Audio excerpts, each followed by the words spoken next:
specializing in international private clients matters. She advises in particular in international successions, and her practice has a particular focus on, again, France and England matters, from the estate planning up to the administration, so the full cycle. And then last but not least, Thomas Cerizet. So Thomas Cerizet is a wealth planner with Lunda Routier, Patrimonia SA. He's also a dual qualified lawyer in France and here in England. His areas of expertise are wealth and estate planning, France and the United Kingdom. Thomas is responsible for the taxation portfolio management, and he has actually 15 years of experience in the field of private clients. So I believe that we can then move on to the panel, and I will hand over to Tian. Thank you very much. Thank you very much. So good evening, everyone. It's really a pleasure to welcome you here in person. I think we've been awaiting this kind of moments for a long time, and a lot of people are already also connected on Zoom. So it's a hybrid event, which I think we're going to see much more for the future. So really a pleasure to welcome you here. So unfortunately, Thomas couldn't be with us tonight because of the new restrictions which have been adopted actually today, as of this morning. So we had to reorganize everything technically. So we normally should be able to see Thomas and to exchange with him by Zoom. So hopefully all of this is going to work out. If you can put the slides on the screen. Yeah. So what we have tried to do, we have tried to identify the main tax issues which arise very often. Yes. So we have tried to identify the main tax issues which arise very often between France and the UK for private clients. And as I'm sure you know, because I think a lot of people are involved in these areas, there are quite a few tax issues arising. We are going to go through all these points. So we're going to divide our talks in two parts. We're going to have preliminary comments, and then we're going to look at what happens during the lifetime. And then we will have a second part of the presentation on what happens upon death. So during the lifetime, if we can just go during the lifetime, we're going to start with gifts and capital tax issues. We're going to look at the French wealth tax, which is always quite exotic for British lawyers and trusts. We're going also to look at SCIs. We have so many British clients who have, properties in France, and the question of the SCI is often raised. And then we're going to look at this really complicated matter of free and propriety. And of course, all through the presentation, we will also discuss about some impacts of Brexit, because some of these rules are going to be impacted by Brexit. Then we're going to look at tax issues arising from death. So the 1963 Double Taxation Treaty. If we can just move. Then we will look at the French contrat d'assurance vie, which are so much used in France, but which raise a lot of issues whenever they cross the border. And finally, we'll talk about disapparition with charities. So these will be the main issues we wanted to speak about. Quite a few things to discuss already. Now, I would love to tell you that we're going to have a final and clear answer to everything, but unfortunately, I don't have a magic wand, and I don't think it's going to be possible. What we are going to try to do as much as possible is try to clarify things when it's possible. And when we don't have an answer, we are going to try at least to discuss the subject, to try to indicate what our analysis is at that stage, so that we can maybe try to see how these kind of issues can be solved whenever they are met. The last thing I wanted to tell you before we move on to the first comments is that because all these issues are quite technical, we thought we would have questions at the end of each topic, rather than having all the questions at the end of the presentation. So each time we're going to have one topic, we're going to leave a few minutes just to ask questions. So of course, in the room you can ask questions, and people on Zoom will also be able to ask questions using the Zoom chat. And then Leo will voice the questions to us. Right. So shall we move on to the So the first comment we wanted to make was the following, and I think this is important because it's going to guide us through the presentations. The first one, and we're talking a lot about differences here because there are lots of differences between our tax systems. The first one is that in France you do have a single concept of tax domicile. It's Article 4B of the French tax code, and that refers to different criteria that apply if the other ones do not apply. So you have all these elements which you always need to check if you want to see whether someone is a French tax resident. So the main rule or main place of residence, or if that is not fulfilled, the main professional activity in France, or if that is not fulfilled, the center of economic interest in France. So whenever you want to determine the tax residence in France, these are the provisions which you need to check. They are not there, but all. It's quite different from the way you look at tax domicile in UK, where, as you know, we have all these different elements. You can be resident London, you can be city job, you can be domicile, with different rules applying to the different taxes. So it's quite a complex system as well, but again, very different. And we're going to see through our presentation how this is going to impact the rules between France and the UK. The last point which I wanted to make before we start is that we have two double taxation treaties which apply in France. Between France and the UK, we have a 1963 double taxation treaty which applies for death duties, and we have the 2008 tax treaty mainly for income tax and for capital gain tax. We don't have a tax treaty for gifts, and this again is one of the topics we're going to discuss because it's going to have a lot of consequences for our clients between the two countries. And finally, what we are going to consider, the situation we're going to consider most of the time here is when you have UK residents, they can be French or British, but they live and they have their tax residence in the UK. They are non-dom, ding-dom, domicile, but of course they have assets in France because we need this double cross-border situation to have this issue being raised. So I think we can start now, and the first topic is going to be we're going to discuss the question of gifts and capital gain tax, and that's going to be Thomas and Edward. Indeed, I think Thomas is going to lead off. Is that right? Yes. Do you hear me correctly? Yes. Perfect. So, hello everyone. I'm really again sorry not to be able to be physically with you tonight. I will be at least in the spirit of sharing those interesting topics. So the first topic of tonight's seminar is discussing the issues in relation with the transferring of assets situated in France, being either a French residential property or a French share. And we will be first discussing with Edouard the transfer of French residential property. And basically, there are two ways to organize that transfer, either by selling the assets or gifting the assets. And I will take each of these topics in turn. So first of all, let's jump into the descriptions of some rules that you're quite familiar with, but I will quickly remind you about how capital gains on the sale of residential property is taxed in France. So as always in France, this answer is not quite straightforward. To identify the total tax charge on a capital gain derived by the sale of residential property by a non-French resident, one has to add up three different taxes.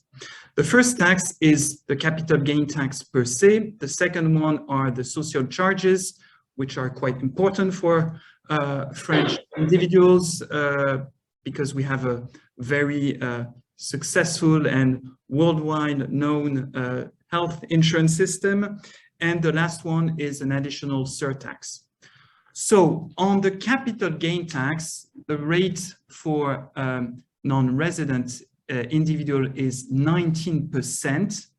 The taxable basis is computed as follows. It will be reduced basically by two main allowances.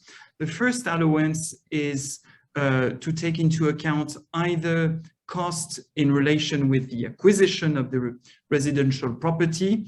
You add up to the acquisition price 7.5%. The second allowance to take into account expenses are the one applicable to refurbishments expenses, and you can have a lump sum amount of 15% of the acquisition price added up to the acquisition price. So basically that can reduce significantly already the taxable capital gain. On that basis, you have a further allowance that is linked to the number of years of ownership, and basically you reach a full exemption for capital gain tax after 22 years. To that tax charge, one has to add the social charges. So there are two rates. One rate which is quite favorable is only open to a resident of a country member of the EEA or Switzerland, and who is not subject to the French health insurance system. That rate is today 7.5%. The other rate applicable to anybody else resident in the world is 17.2%. And unfortunately, for our UK resident friends, since Brexit, that is the applicable rate, 17.2%. Sorry, for the person who is not unmuted, please mute yourself. I'm sorry about that.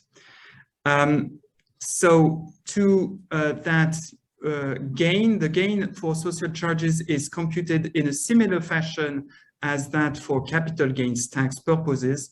The only difference is about the allowances for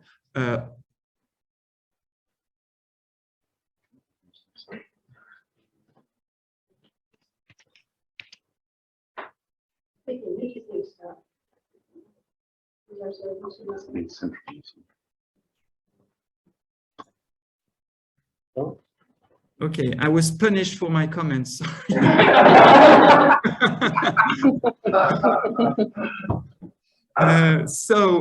The only difference for in terms of social charges is in terms of allowance for ownership, which you reach a full exemption for social charges after 30 years of ownership.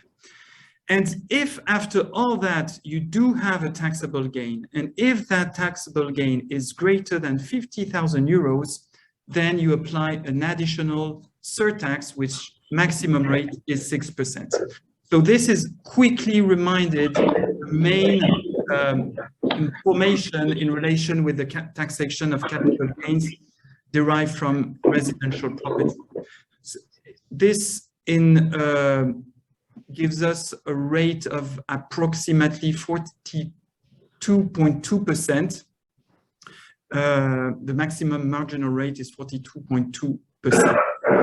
So the next thing about UK resident that I'd like to mention, which is in direct relation with the Brexit as well, is that from the day the UK left the EU, a UK resident who sells a property in France need to designate a tax representative in France, which purpose will be to file and collect the appropriate taxable amount. There are exemptions rules for that mission, but please be mindful of the added cost for that purpose. So, sorry, Thomas, can I just interrupt and just yes, of course, reiterate the point you've made, which is the tax representative appointment is for UK residents. It's not necessarily British nationals. So that does mean if you are, for example, French and here, or Italian and here, the fact that you're a European Union national is no help at all. That's correct, isn't it? Yeah. Indeed, it's really because you are UK residents. So these are the bad news. This is the cost, but contrary to the UK, France is also quite generous in terms of exemptions or way to exempt the gain that would otherwise be subject to capital gain tax in France. And what we wanted to do with Edouard is screen those exemptions and indicate when these exemptions are available as well to UK residents. And there are basically 4 exemptions that should be considered. The first one, I already mentioned it, it's the one in relation with the allowances applicable to the capital gain, depending on the number of years of ownership of that property. And the good news is that these allowances are available to UK residents. There is no particular restrictions on the benefits of this exemption. And usually speaking in practice, this is the fallback scenario if none of the other exemptions are applicable. The other exemption, the second one, is the one in relation with the sale of the main home in France. So typically, that would target an individual having left France who has just settled in the UK without having sold beforehand his main home in France. And again, another good news is that a UK resident will be eligible to the benefit of that exemption. There are some specific conditions to comply with, in particular that the home must be sold in the year following the 31st of December of year of departure in France, and that the home or the former home must not be occupied by anybody. And subject to these conditions, the exemption for the sale of the main home should be available. When we discussed that with Edouard, that raised a question on the UK side, if I can say, whether a PPR relief would have been also applicable for a UK resident who sold his formerly main home in France. Edouard, would you mind telling us? Yes, absolutely. I mean, one just observation to make, a statement of the blindingly obvious, is that as you've described the need to sell the main home in France no later than the 31st of December of the year following the year of departure, in theory, therefore, you could have up to 2 years following your departure to get that exemption in France. You leave on the 1st of January or something, you've got till 31st of December later to get that exemption. Yeah. Correct? Correct.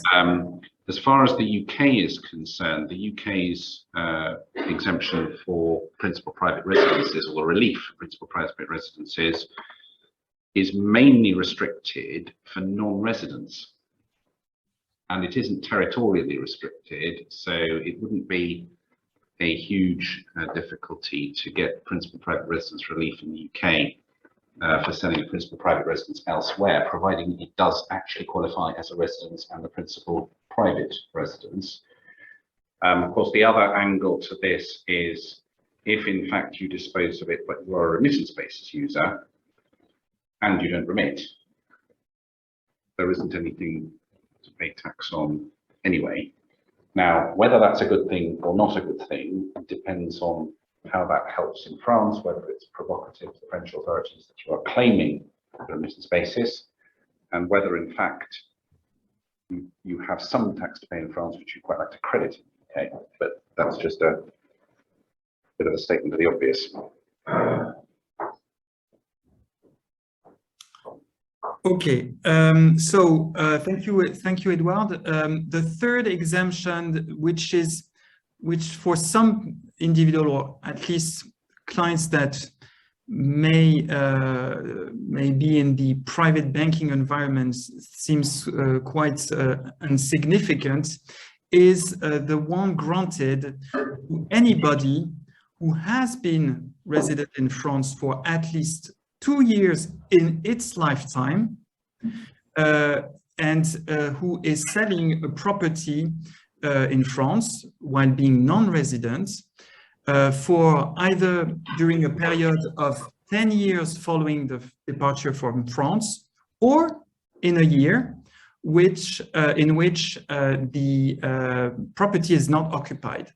And in such circumstances, if no property was sold beforehand, the individual who is not resident in France may benefit of an exemption of up to 150,000 euros. So it's capped, it's a capped amount. One cannot go beyond that amount and tax according to the capital gains tax otherwise. But this is an exemption that is as well available to UK residents, provided that they have lived in France at least 2 years, any day, any time in their lifetime.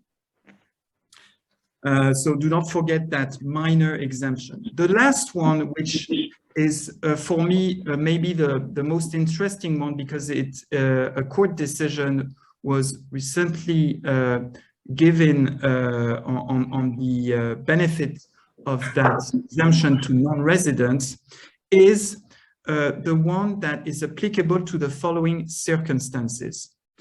If an individual who do not owns his main home decide to sell a property that he owns, typically a vacation home, to purchase his main home, then the gain on the sale is not subject to tax. And for the time being, until that court decision, this exemption was restricted to non-French residents, meaning that somebody who wasn't living in France couldn't benefit from it. And last year, the Conseil d'État, so the highest administrative court, has ruled in favor of a Swiss resident that was exactly in that situation. He was owning property in France. He wasn't owning his main home in Switzerland. He decided to sell his property in France to purchase his main home in Switzerland. The tax administration wanted to tax that gain. The Swiss resident claimed that he should benefit from that exemption. And the Conseil d'État, based on the double tax treaty signed between France and Switzerland, ruled in favor of the taxpayer and granted the benefit of that exemption.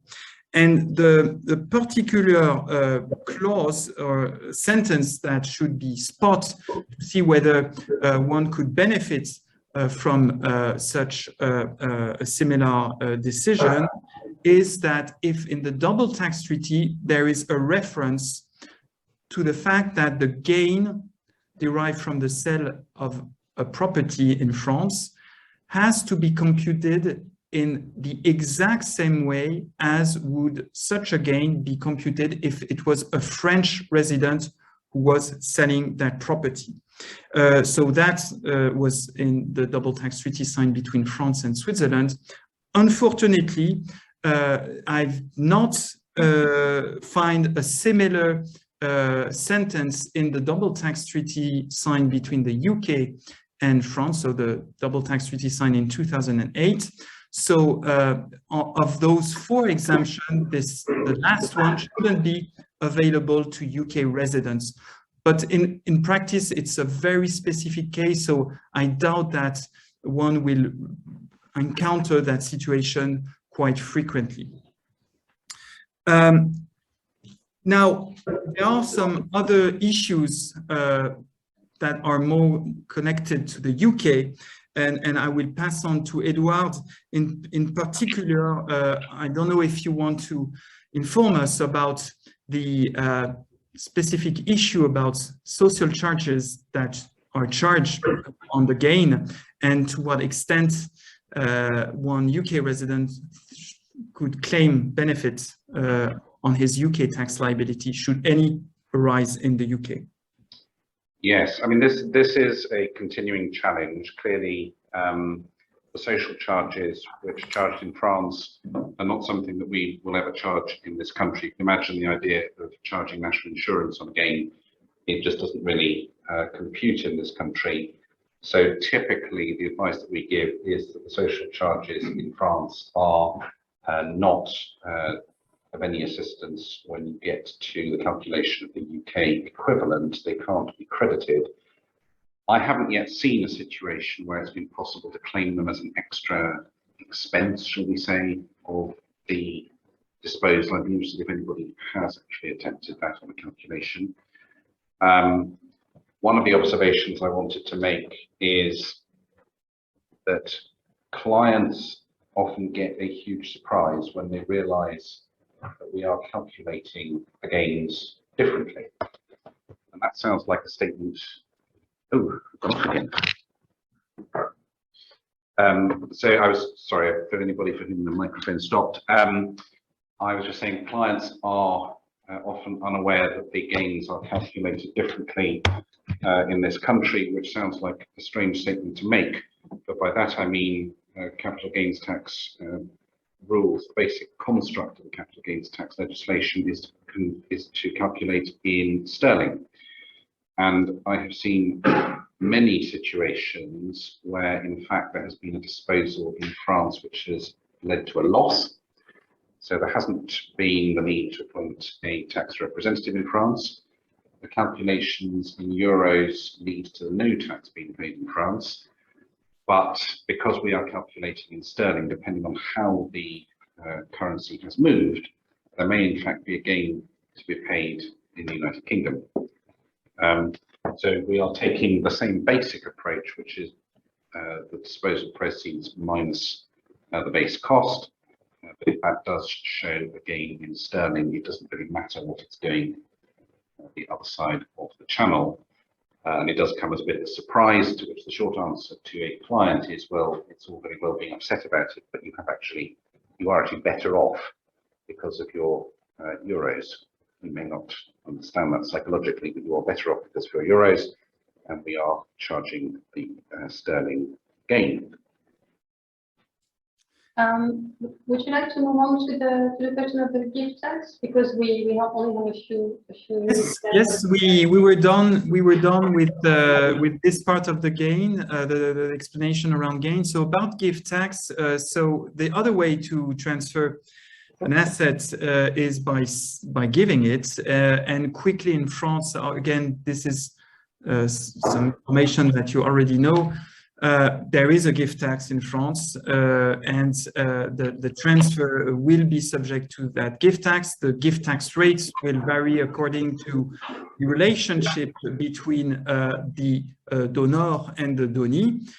If it's between parent and children, the marginal tax rate is 45% on the asset given, if that's the value of that asset is greater than roughly 1.8 million euros. There is no double tax treaty on gifts between the UK and France, so there won't be any way to prevent France from taxing that gift. Now, on the UK side, Edward, it's also an event that can raise significant questions. Yes, absolutely. So assuming we're talking about a gift to an individual, so we're not trying something complicated like giving French real estate into a trust. I can see my French colleagues having a heart attack. The difficulty is that obviously our potentially exempt transfer regime is typically not charging anybody tax on day one. So the potentially exempt transfer is obviously taxed by reference to a tax on death at some point in 7 years. And that is therefore a classic occasion of a mismatch with a gift tax in France. And it is important to try to consider whether it's intelligent to pay gift tax in France, whereas you are not getting a deduction in the UK. A disposal by way of switch off again. A disposal by way of gift obviously also leads in our world, in this side of the channel, to a disposal for capital gains tax purposes. Unfortunately, capital gains tax and gift tax are different taxes, so that doesn't help much. Not much going on in the way of credit there. It may be that If we're talking about a remittance-basis user, there isn't in fact any tax on that disposal to be paid, even though a disposal has occurred, providing the proceeds never get remitted to the UK. But there are a lot of moving parts in this sort of action. Okay, thank you, Edward. So the last topic that we wanted to discuss about transferring assets with a French connection is the transfer of a share issued by a French company. We won't go and cover the gift of that share, because basically the situation from a tax standpoint would be exactly the one that we've just explained when giving a property in France. But what we wanted to focus more is a recent court decision that has given us a particular understanding, a better understanding of the double tax treaty signed between the UK and France. And this concerns the sale by a UK resident of a share issued by a French company, and in which that particular individual has a substantial shareholding. So I'll describe briefly all these concepts. As you all know, if a non-French resident sells an asset in France, if it's a movable asset, in principle, there is no tax charge under the French tax code. There are various exemptions to that, and I will only focus on two of them. The first one is about an individual who sells participation in a company in which he is entitled to more of 25% of the company's profits. This is called the substantial participation. And in that circumstance, if that individual is non-resident in France, France has a right to tax the whole gain on capital gain tax. However, France will be shielded from levying social charges. So that's the first exception. The second exception is in relation with exit tax. So be reassured, I won't go into all the details of exit tax, but simply as a reminder, exit tax is the tax that will allow France to levy a capital gain tax charge on the gains accrued on shares, for example, up to the date of departure from France. And if that individual sells those shares either in the 2 years or 5 years following his departure from France, that accrued gain will be subject to French capital gain tax and French social charges. So in an international environment, usually double tax treaties prevent France from applying the first exemption and are ineffective for exit tax purposes. Now, the double tax treaty signed between France and the UK doesn't say otherwise, apart from one particular clause, which is clause that is shown on your screen, which is clause 14.6 of the double tax treaty. And this clause, as we can read it, I've slightly amended it, says that France has the right to tax a gain, provided that the person is French resident and has been French resident for 6 full tax years.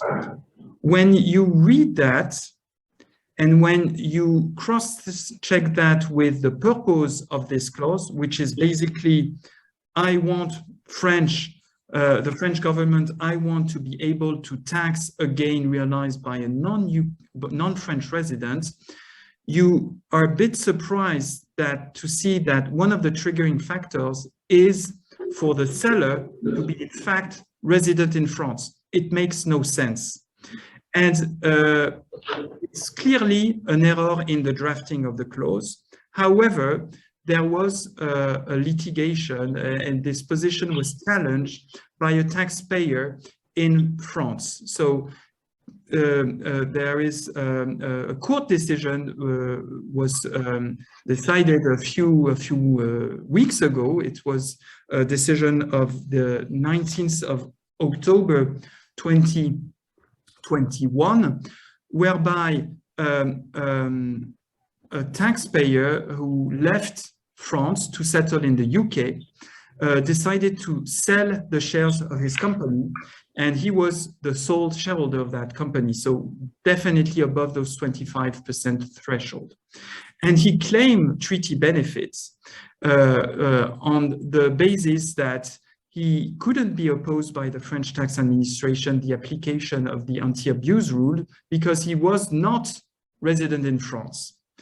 And this gave rise to an interesting court decision whereby the Court of Appeal decided in favor of the French tax administration, and the taxpayer lost.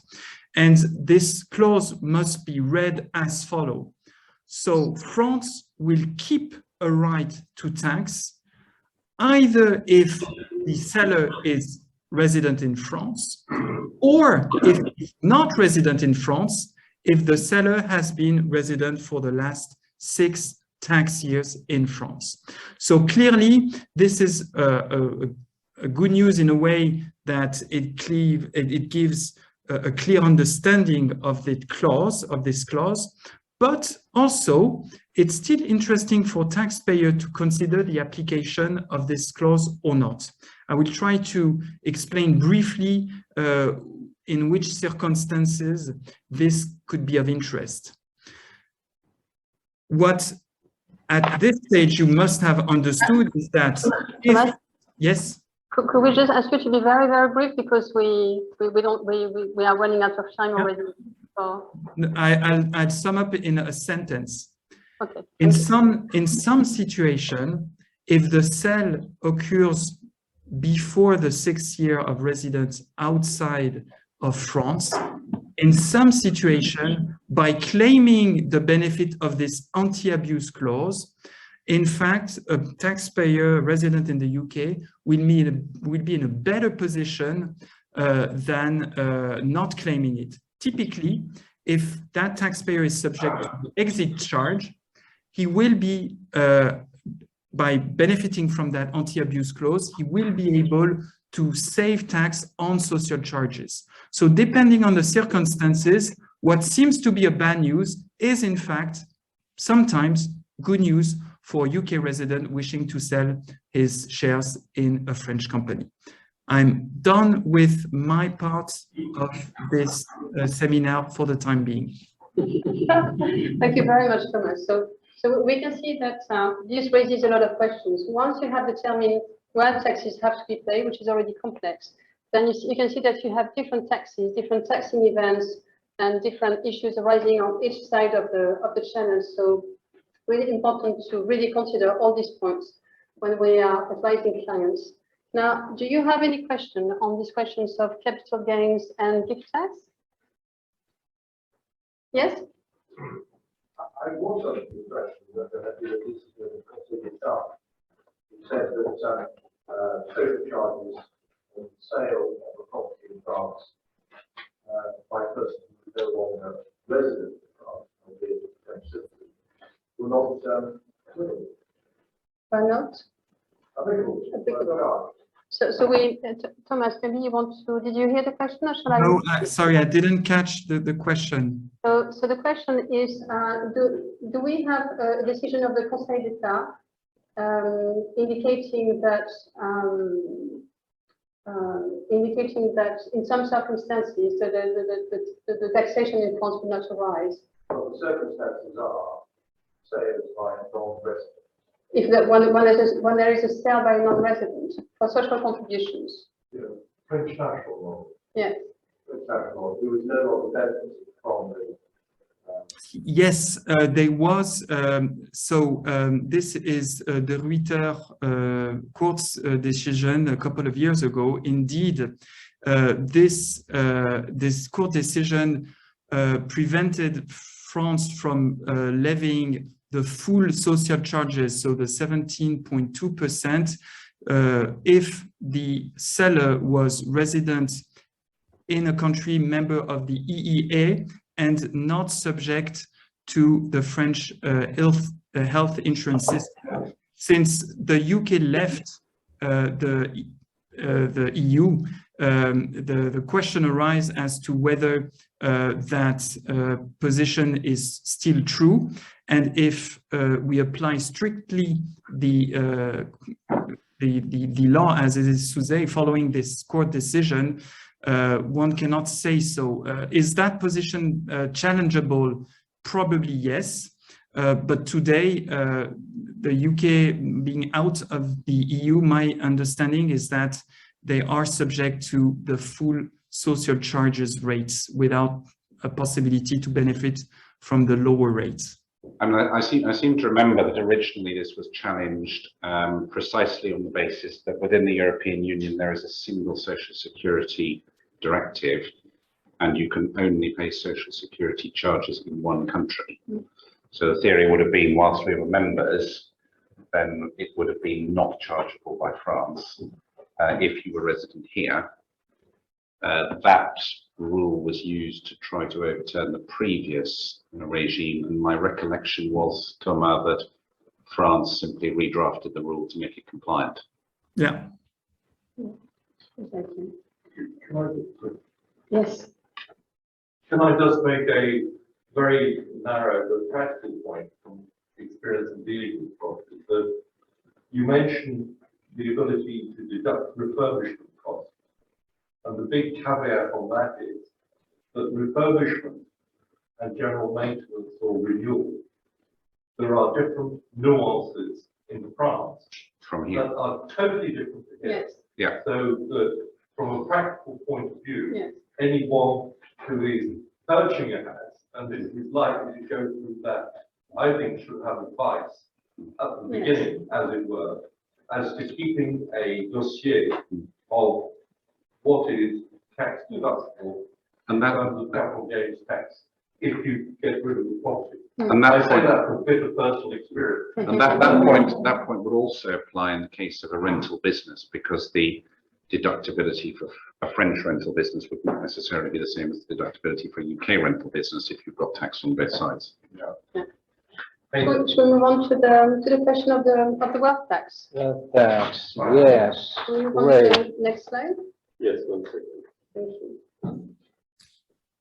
IFI, the new IFI, which was replaced in 2018, the older ISF, which itself had been introduced in 1982. The main difference is that now the tax only applies to immovable property. Pardon.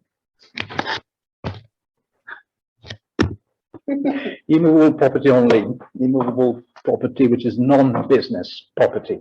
That is now your, You need to speak louder. now that is your taxable base.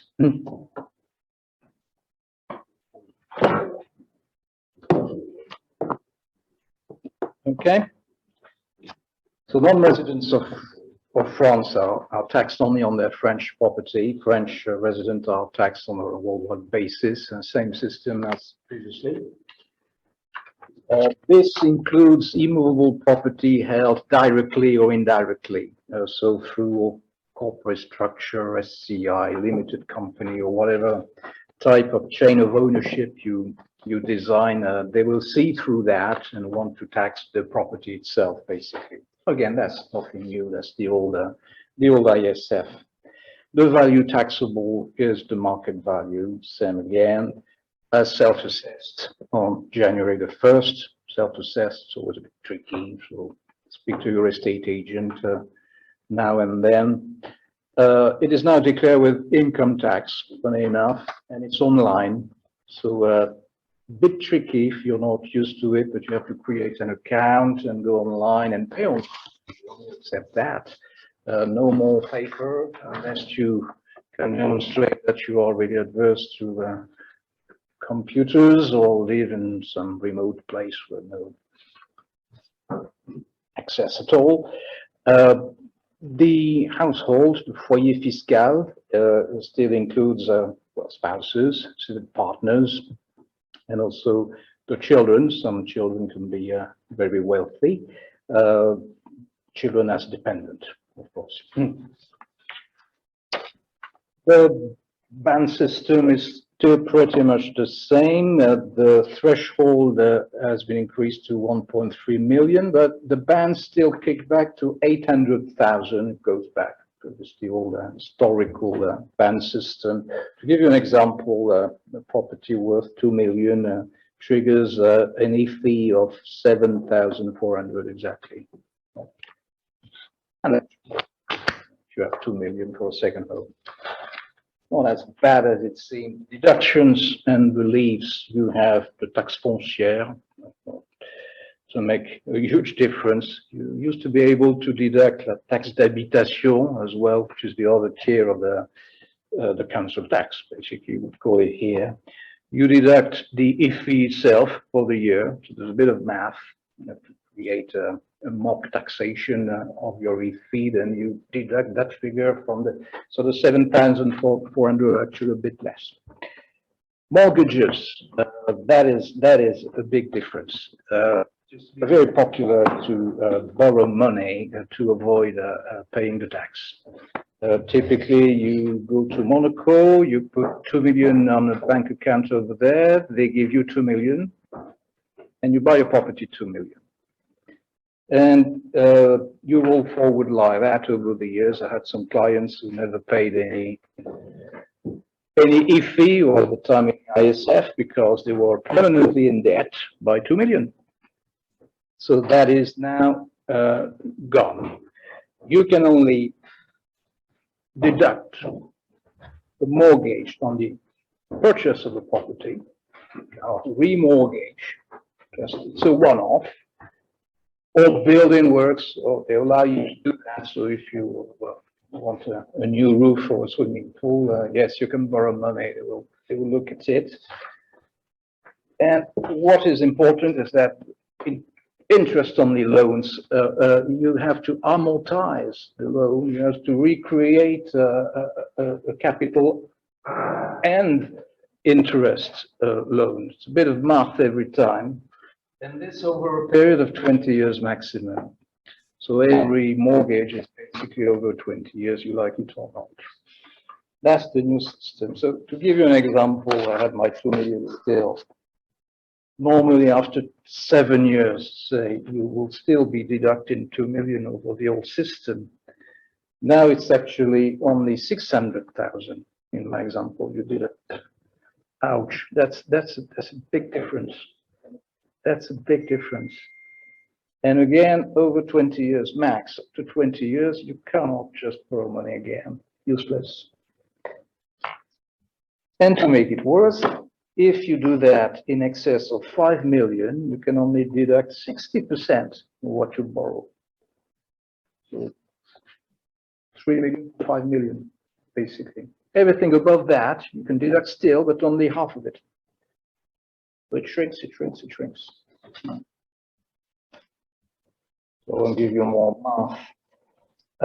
And switch to loans to corporate structure. Also a very popular scheme. You had an SCI, you have an SCI with very small capital, the token 1,000, and you put your 2 million as a loan, your own money as a loan, the director's loan, if you like.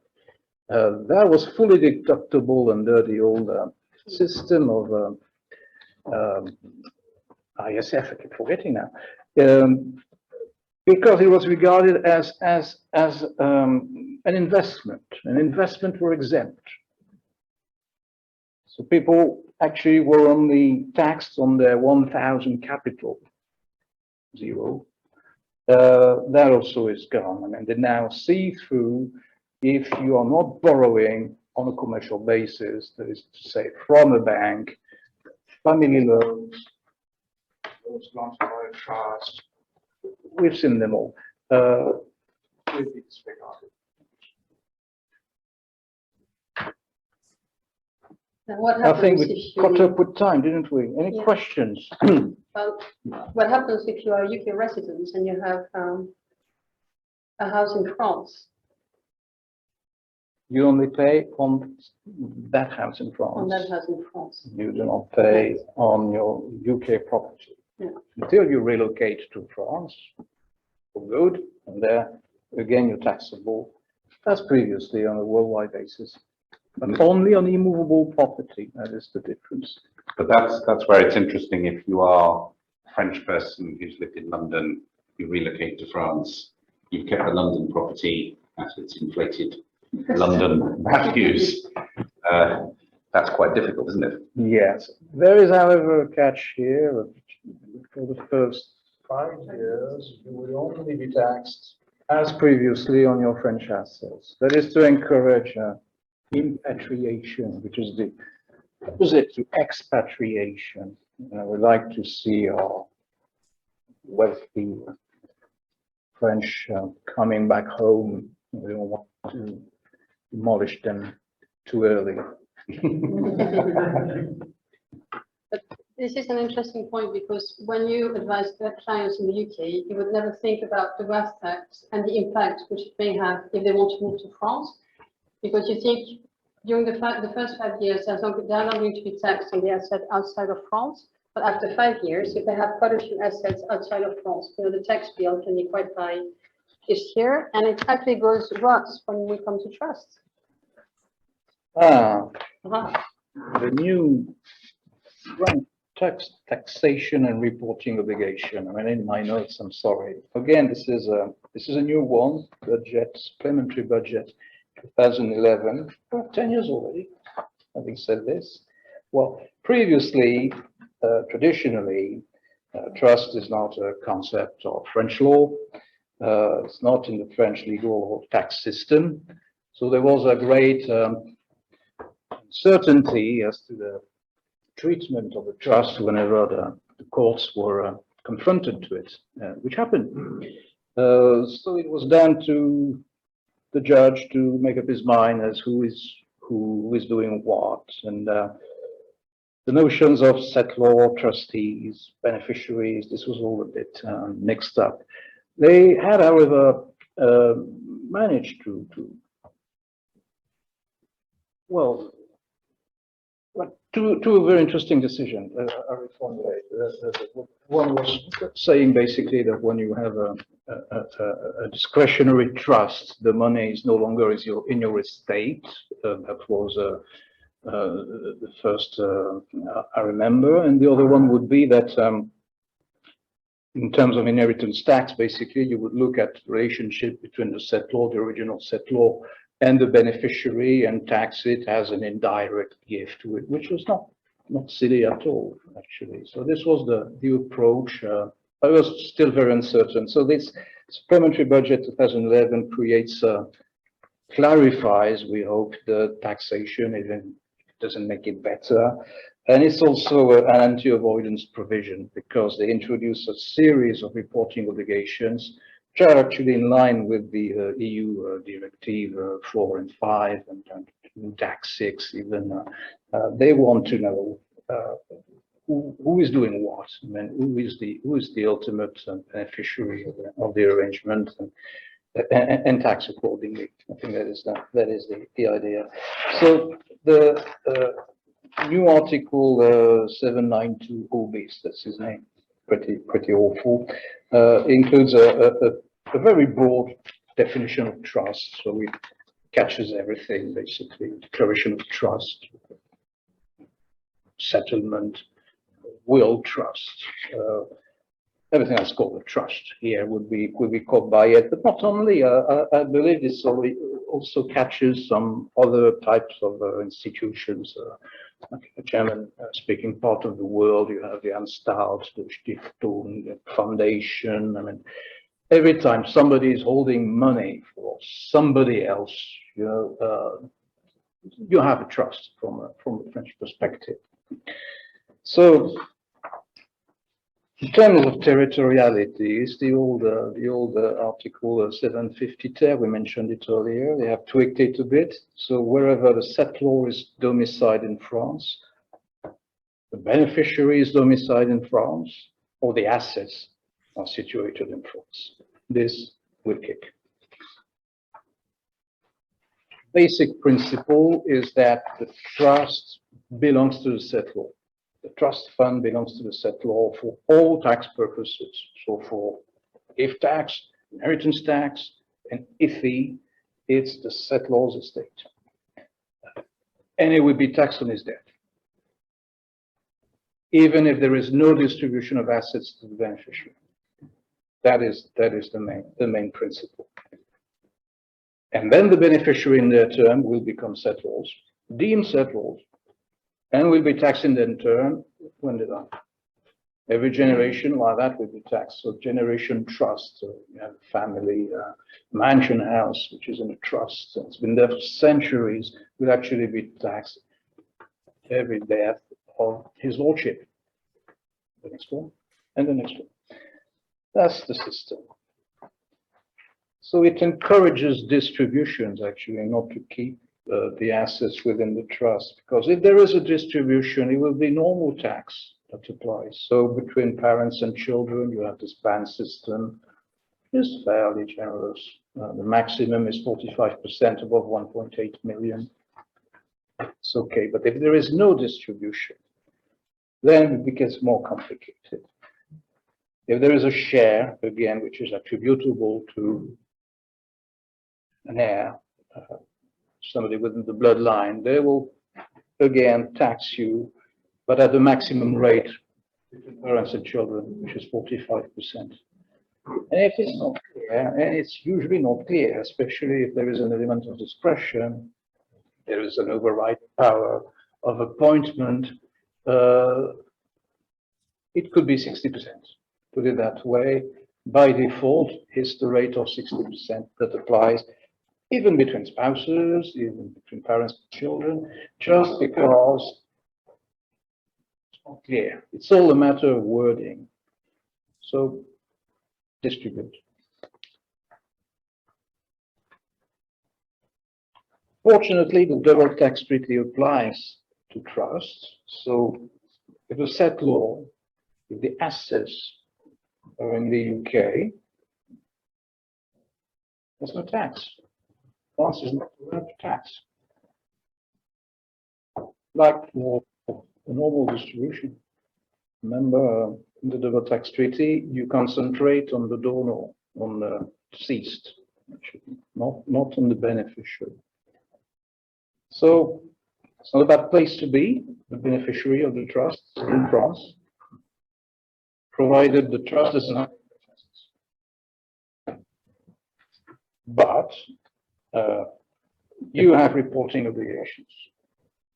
You have reporting obligations because you have a French connection, again, either the settlor or the assets or the beneficiary. Again, being a trustee is not that under no particular obligation. So what happens? You have to report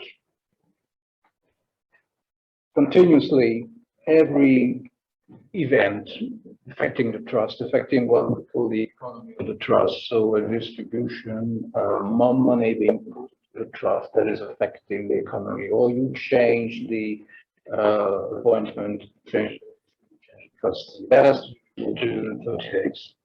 So it's ongoing. And you have also the IFI related annual declaration where you report your French property, your French assets. So they want to match it with your IFI. If you're a settlor, remember you are supposed to pay IFI, no longer there, just to be the trust paying for you. And the top band, 1.5. So that's basically the remember our conclusion. You know, the trust, from French perspective, it belongs to the settlor. Everything belongs to the settlor. Then it's back to the old system, settlor, beneficiary, location of assets. If there is a French element there, you will pay tax, and you have to report it in time. Okay. Can I make a couple of minor observations, because it's a very interesting form of legislation. I remember thinking when it came out in 2011 and the regulations came out in 2012, there must be a way around this, including, for example, bearing in mind the reporting obligations. Would it be intelligent for all offshore trusts to add the President of France as a beneficiary under the power of addition, on the premise that he could then be fined because he would not have reported his interest in these settlements, and he then decided it probably wasn't wise to go up against the French system in such an aggressive way. But the interesting thing is how cleverly this is drafted, because it is drafted with an understanding, a clear understanding of what a trust is and how it works, sufficiently broadly that, as Patrick said, it captures things that are not actually trusts. For our purposes onshore, it's critical to remember things like estates. We all forget that if an estate is continuing, it is actually a trust that probably fits in this definition. And there may be other things we do onshore that fit in this definition. Another observation is that the term used for trustees is, because it's a French piece of legislation, not trustees. It doesn't begin with a T. The word used is administrateur, if I remember correctly. And administrateur is a suitably broad term, which could mean a number of things, including possibly protectors. So it's not necessarily just trustees. It could be executors, it could be protectors, all sorts of people who have some form of, as you say, role holding assets for somebody else. Yeah. It might even be a nominee. I mean, Yeah, nominee. it could be all sorts of people. We have often a question of bear trust. We declare a bear trust. It's what it says on the tin. I mean, it's a trust. So yeah, why not? I mean, I don't think it's designed really for that purpose. What they have in mind is obviously the money laundering. I mean, trust has a very bad name in the civil law part of the world. This was a personal crusade of, I remember that Senator Martini, that had been for ages. I hated that piece of legislation when I first looked at it. I mean, thinking they don't have a clue what they're doing. But yes, actually, it's very clever. They definitely have a clue what they're doing. They don't understand what a trust is, blah, blah, They blah. understand what a trust But they do understand very well. They have nothing else to do to draft that sort of things.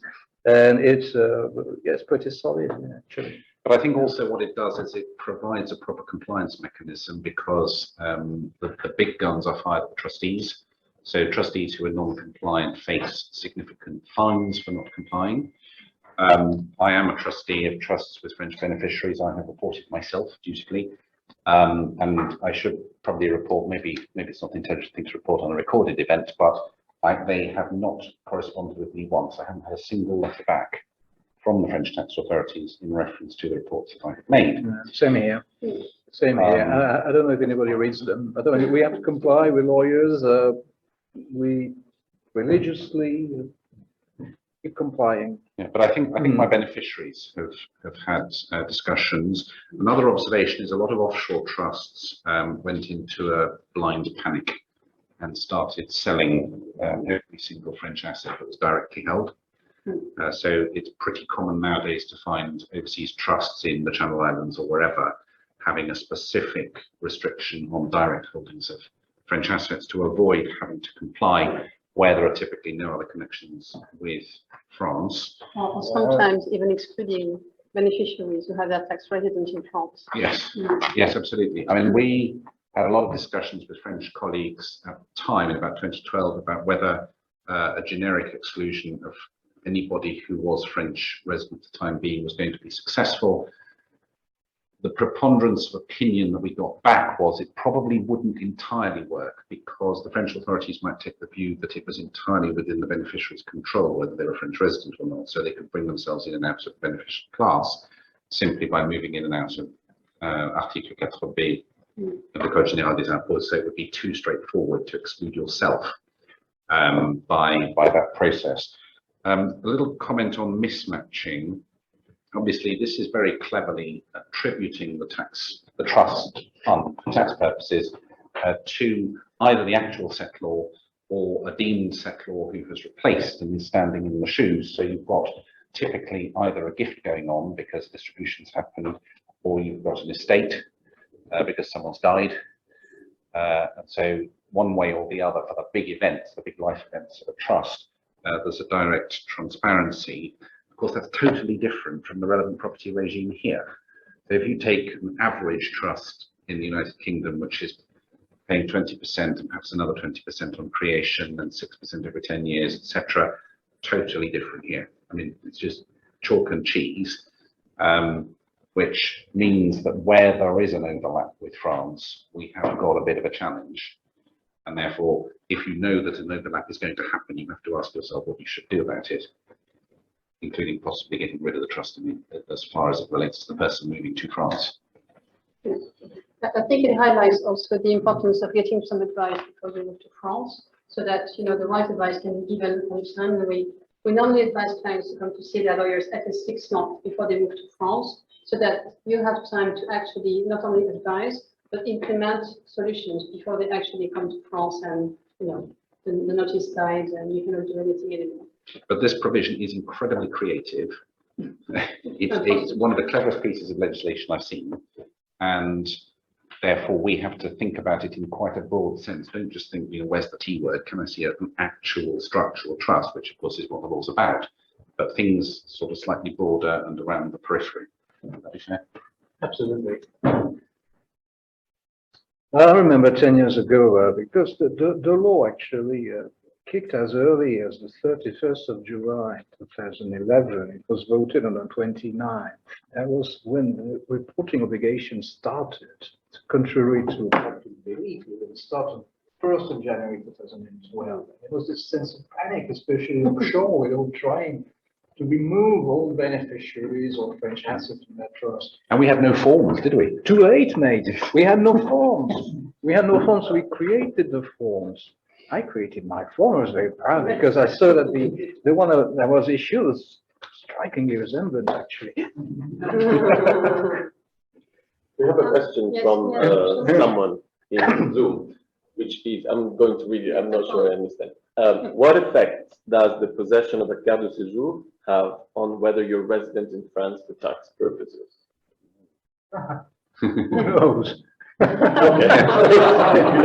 a very good question, because a lot of people have asked for a carte de séjour in advance of the 31st of December 2020 in order to be able to continue to cross the border without being within the 90 days per 180 restriction. Equivalent of a leave to remain here. I mean, it's pretty solid. It's pretty solid residence, isn't it? It's the first step to naturalization. It means you want to settle there. Carte de séjour speaks for itself. Just not a visa for tourists. But it does, this residence position, I don't think people necessarily focus enough on. It's very easy to slip into residence if you come from this system where you're expecting it to be fairly codified, reasonably mathematical, where it's more a question of judgment in France, whether you're resident or not. You can slip. Yeah, you can slip. 4B, which is a statutory residence, as you mentioned, it's pretty broad. It only takes one box to tick, and you're there if they want. Then you have to explain and argue. Actually, I spend the majority of the year over there, majority of my assets, and the onus is on you. By default, fill in the form. Yeah. Shall we move on to SCIs?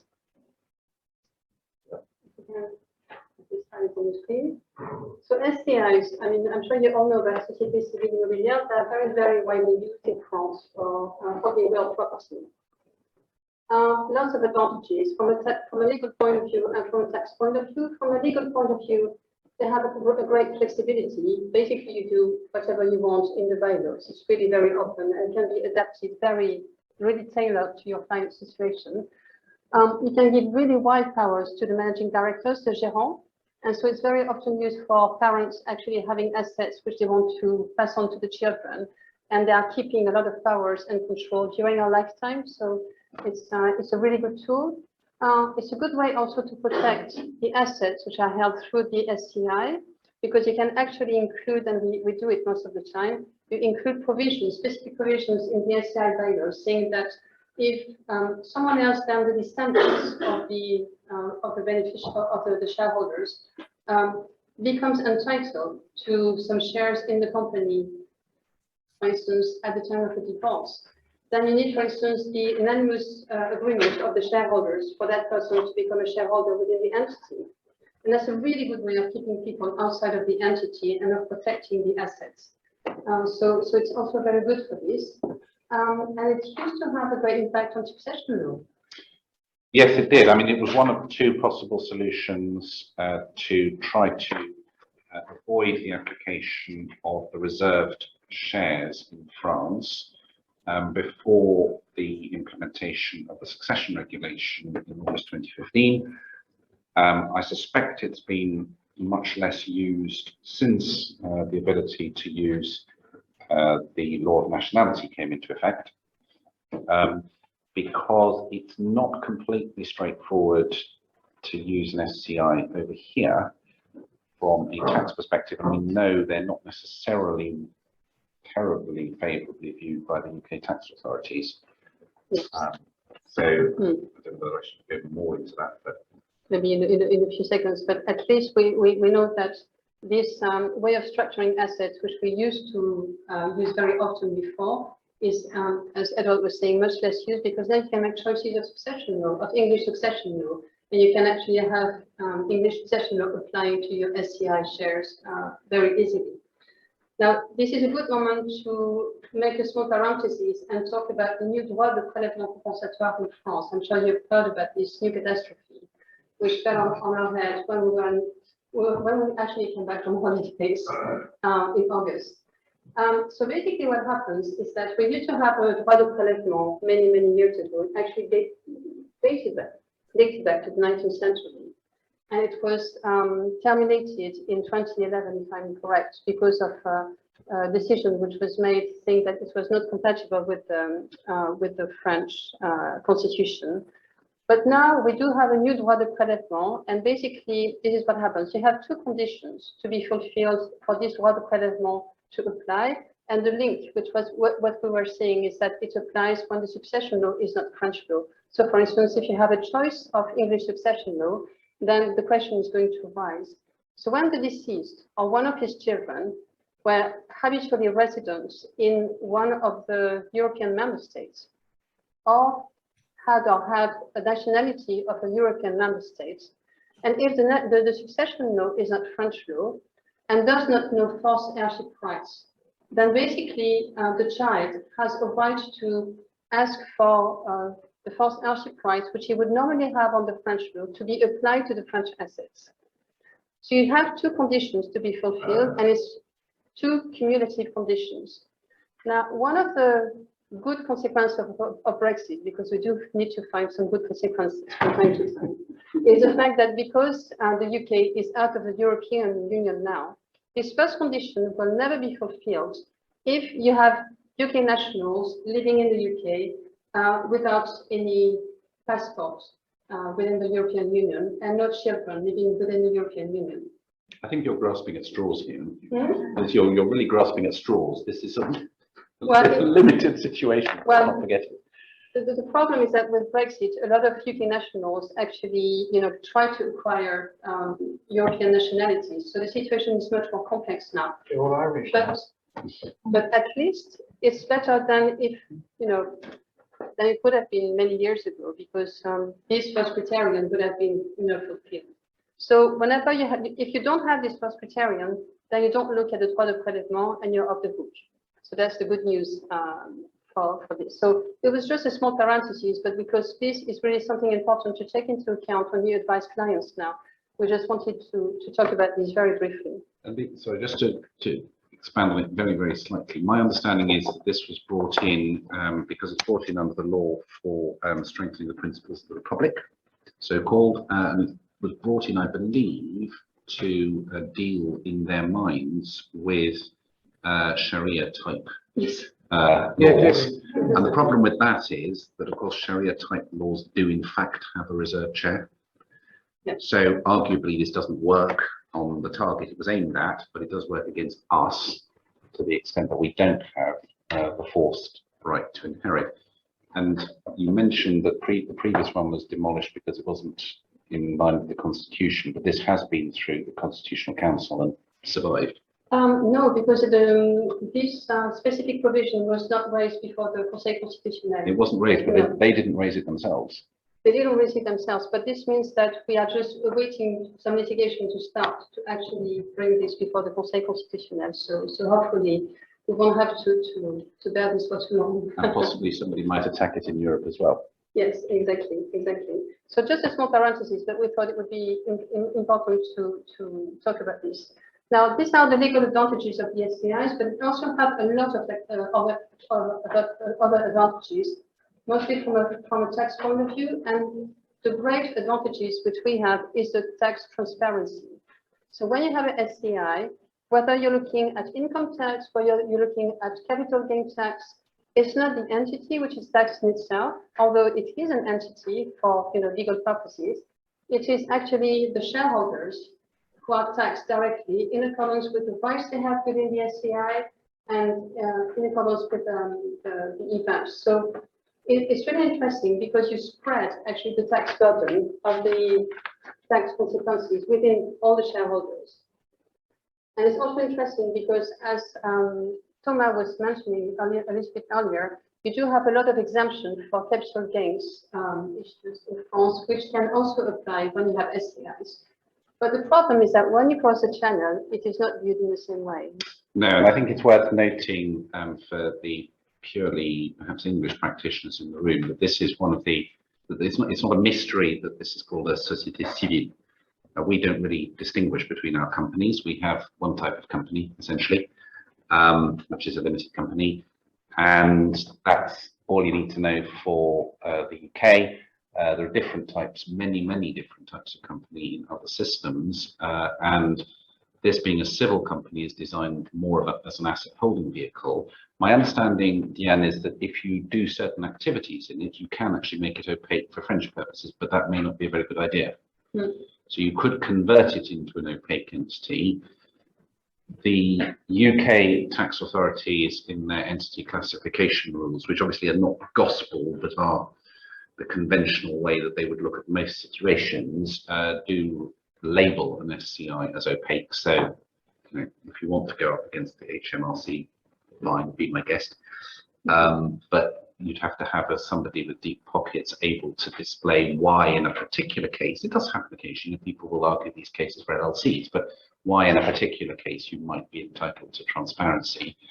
The problem is if it is opaque from a UK perspective, you're getting a mismatch again, as well as possibly entailing some UK consequences. You might centrally manage and control it in the UK.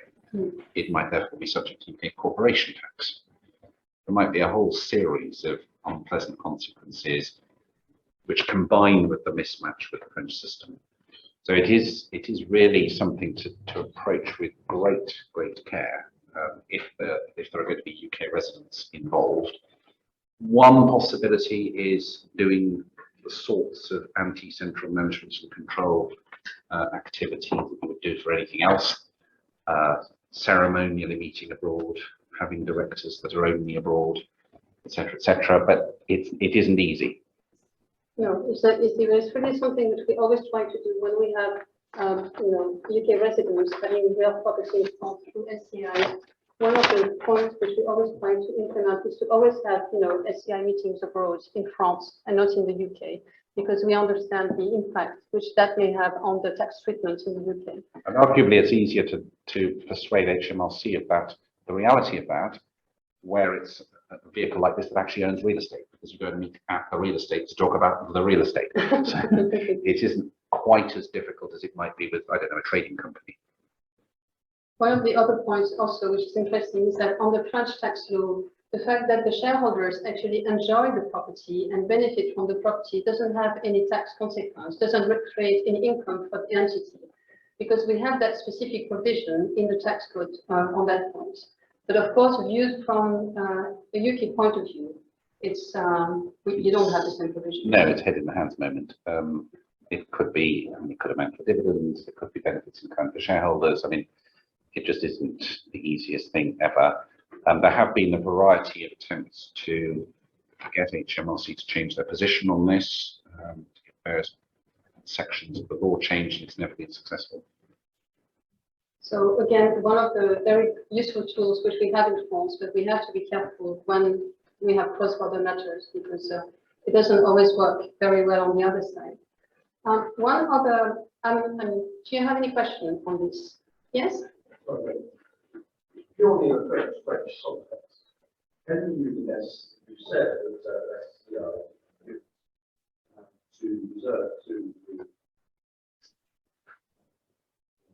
general physical facts? Could you set up SCI to acquire property or bank? For a bankrupt. In other words, is there a method of using SCI so that somebody could have somewhere to live, Yes. which involving shareholders with but allows people to generate sufficient so that that asset can be the creditors of the bank. So that's a really good question, which I would have been delighted to answer if I knew about bankruptcy law.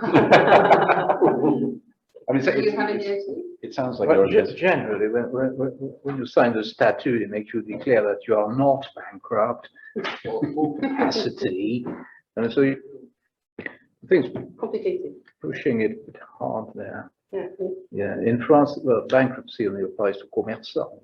But once a commerçant is bankrupt, is literally treated like an incapacitated adult. I remember doing that. I was practicing in France, and he can't even have a checkbook. So can't pay the notaire to buy himself a property or statue of the SCI. So that's what you think is about a bankrupt here in the UK.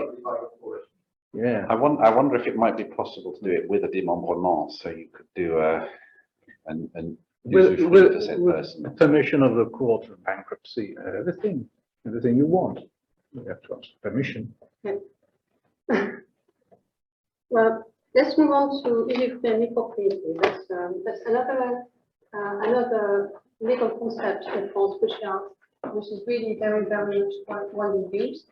So we've mentioned surviving spouses because, as you know, on the French law, when you want to extend the advantages for surviving spouses, usufruct and new propriety are really among the advantages which are available. So what we thought that for to indicate how usufruct and new propriety work and to see how that translates when you cross the border, we would have a small case study involving Jean and Marie, French nationals who come to live in the UK. They have 2 children who live with them in the UK. And so they have 2 specific situations involving usufruct and new propriety. Jean has usufruct rights in a beautiful villa in the south of France, and the new propriétaire is his young nephew living in France. That was, let's imagine, transferred to them in a succession. Jean passes away after 17 years of residence in the UK. As for Marie, she owns a flat which is located in Paris, and she is advised when she comes to see a lawyer in France to give new proprietary right in the flat to her children, and to retain a right of usufruct because she likes to enjoy the apartment whenever she comes to Paris, and she does come quite often to Paris.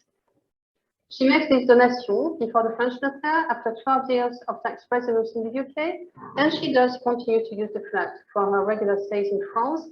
She passes away after 14 years and after 16 years, and I'm sure you can see where I'm going. So what happens when you have usufruct and new proprietary right? The first one, from a legal point of view, is that the usufructier has the exclusive right of enjoyment of the property. So it's a really good way to portion the enjoyment of the property from the right to benefit from the property at a delayed stage. The expenses are also borne by the usufructier, and it's a really good way of organizing the enjoyment of property through to the time. Now, if we go back to our first case study, what happens is that Jean is very happy because he's the only one who can enjoy the villa whenever he comes to France. And if he rents the villa from time to time, he's the only one benefiting from the income generated by the villa. His nephew has to wait until Jean passes away before he can actually set one foot in the villa. and start enjoying it just for himself. But if you come to the UK and if you look at things from a UK perspective, it's a little bit more complicated. Yes, I mean, I'm at a significant disadvantage on this panel, being the only person not dual qualified. And so, of course, I say to myself, what on earth is Diane talking about? I have no idea what she's just described.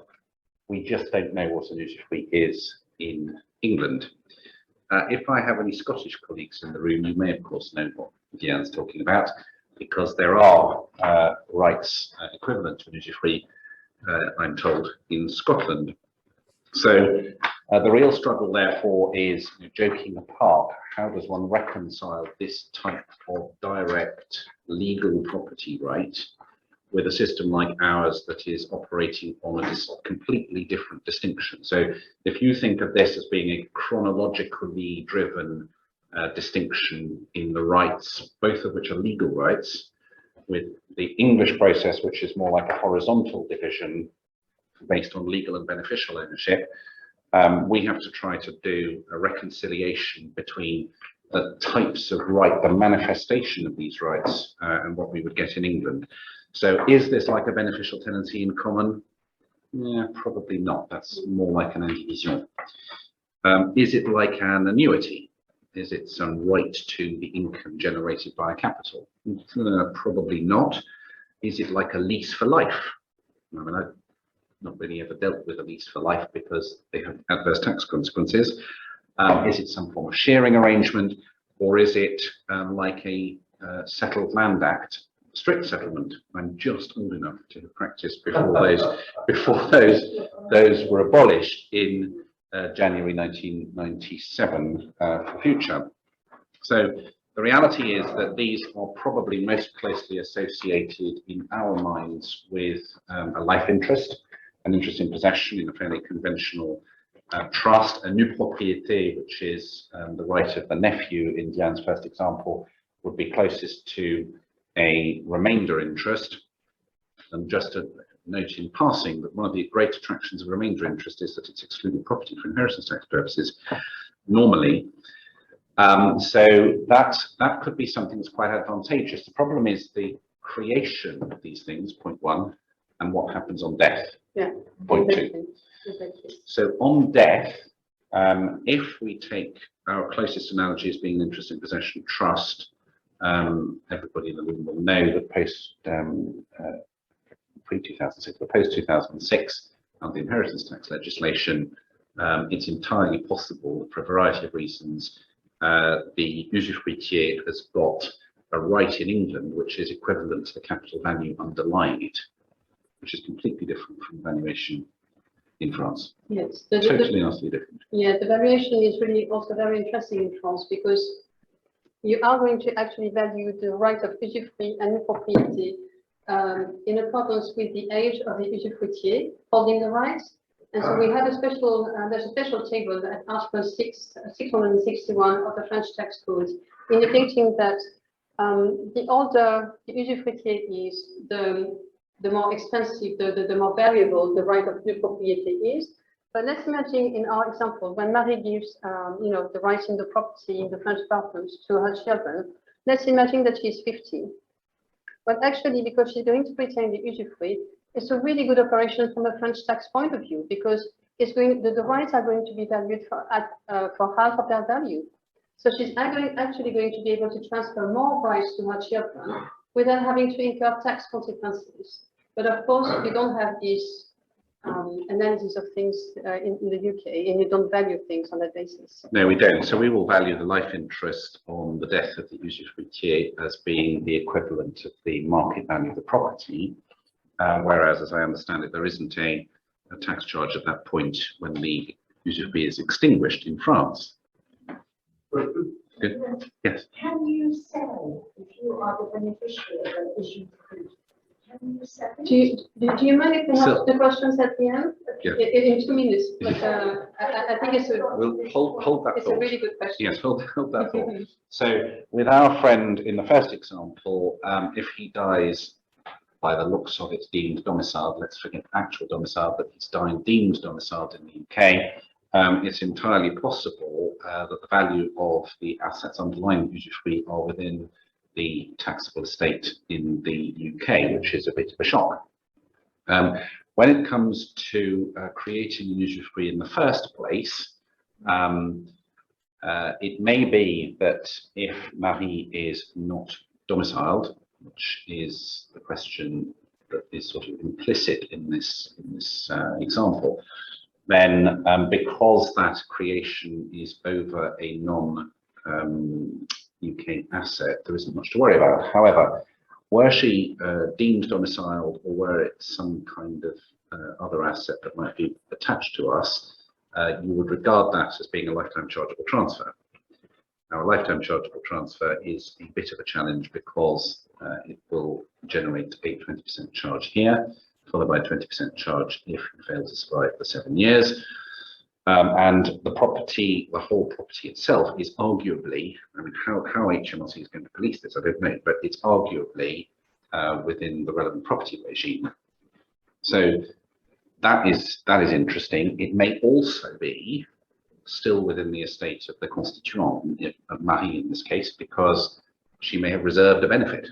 So you could have various things all clashing at the same time. You could have incurred inheritance tax but still have it in your estate. It is not the happiest experience ever. In this particular example, we don't have her deemed domiciled, and therefore she can probably, in inverted commas, get away with creating this usufruit in her own favour. But then what happens? She passes away after 14 years of residence. Let's assume she's not actually domiciled. There probably isn't a consequence, but there would be if she's gone over the deemed domicile rules in the second alternative. Yeah, so you can see there's a mismatch looking at the valuation of the assets, and there's a mismatch looking at the time they're going to tax the assets. In France, everything is taxed at the time of the creation of the usufruit propriété, and all this really interesting reduced valuation, whereas in the UK, you're not going to tax very often at the same time, and you're going to have delayed consequences and for the full market value. So definitely, again, one of the most favored instruments in France, but something to be really considered very carefully in the UK. And it will be worth noting this is a challenge for all sorts of situations. So I've seen it with a Swiss client who had been 20 years in the UK. She was passing through Geneva and decided to apply an usufruit to her Swiss flat, new propriété to her son. She came back, told me very proudly she'd done this, and we had a difficult moment. But it also happens to people who leave the UK. So if Marie leaves after 12 years of residence and stays in France and dies a year, sorry, let me take a step back. If she becomes deemed domiciled in the UK, leaves after 16 years, does the usufruit, then within the first 3 years after leaving, she's still within the deemed domicile tail. And being within the deemed domicile tail is something that is never going to cross the mind of a French tax planner who's not covered the UK before. And that question may never get asked, the client may never know. Now, you may say to me that HMRC may never know as well.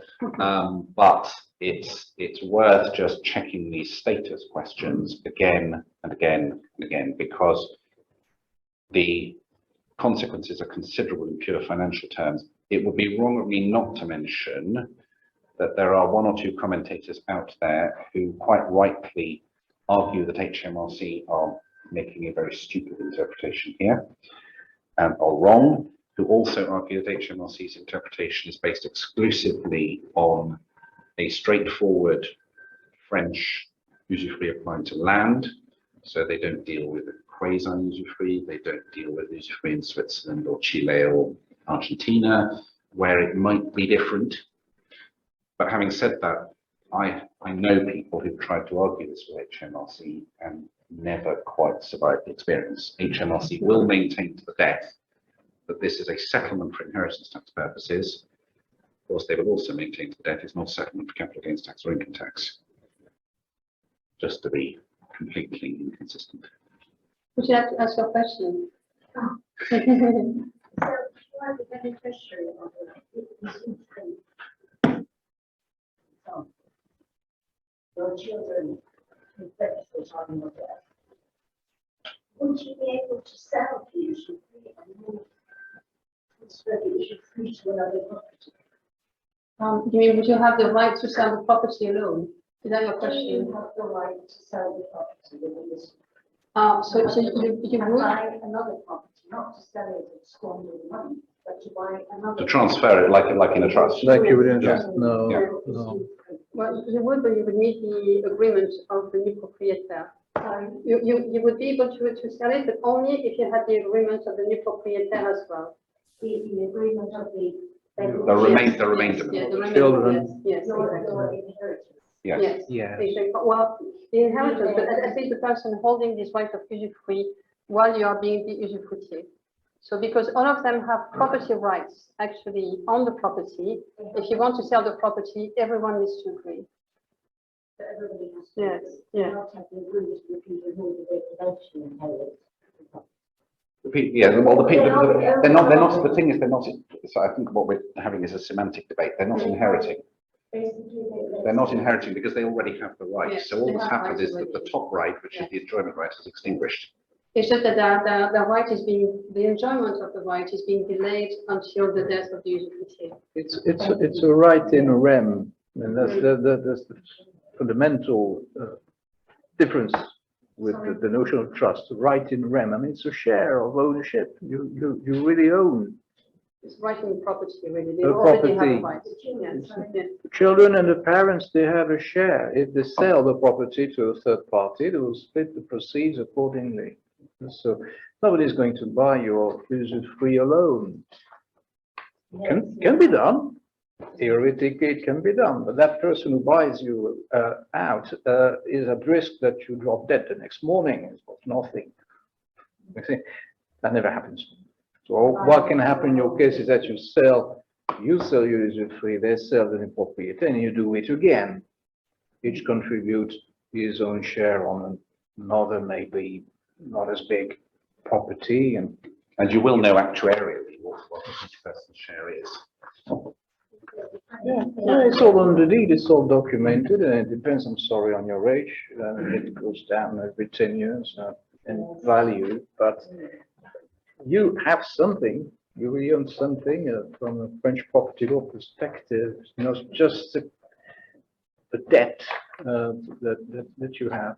I mean, in this case, like the children have the equity anyway in the property. Yeah, you would look Yeah. at it maybe from that point Yeah. of view in the Sure. UK, but Sure. yes, yeah.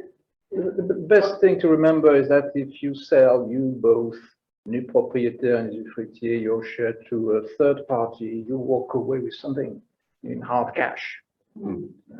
And it's a portion of the basis of that article of the French tax code, which was mentioned. Yes. Yeah, it's probably the taxation. Thank you. You're welcome. So I have a question with John and Marie, the examples there, if they're likely to have been non-domiciled or not deemed domiciled when the usufruit was set up. Mhm. Is this an excluded property trust? Yeah, so then the domicile on their death I think so. It shouldn't matter. shouldn't matter, probably right. And there are various other challenges that come up with this, such as thinking of the criticisms of the UK analysis of this. Who are the trustees? There are no trustees. There are plenty of criticisms of this, and I think the issues are less for people who are resident to start off with, precisely the reason you've identified. They're much worse for people who are deemed domiciled. That's a serious problem, but it's a continuing problem because people often move to the south of France and do their planning once they arrive. Now, what HMRC are starting to argue in a few cases, not yet this I've seen, but they're starting to argue that actually people have become domiciled. And then what they may do is say, yes, it's not a settlement in the conventional sense, it's just something slightly parallel to a settlement. They look at section 43(2) or whatever it is.